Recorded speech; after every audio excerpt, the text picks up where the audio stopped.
been circumstanced to do this, so please bear with me. Backstory, I wasn't able to do or to say out loud my wedding vow. So I take this opportunity to tell to the strangers in front of me kung ano talaga yung gusto mo sabihin. So to you, Coach Ling, my dearest wife, been together for 17 years, and because of you, I know God truly loves me through you. So I wouldn't be this great of a man, if you will, because of you. I love you so much, Miss Elaine. And pinag-uusapan lang po namin ito, pasensya nyo na po, ngayon lang po kung makakabawi. Alright? Pangarap niyo po kasi maging First Lady.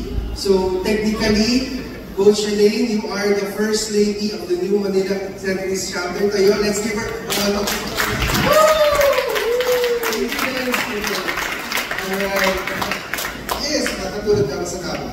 Alright, thank you for that. Ladies and gentlemen, on behalf of New Manila Centris chapter, I'd like to acknowledge our members. Alright, thank you so much. For the new ones and for still with us, maraming salamat po. For my incumbent chapter president, Architect Manny, maraming salamat po sa mentorship encouragement. We almost gave up. We almost.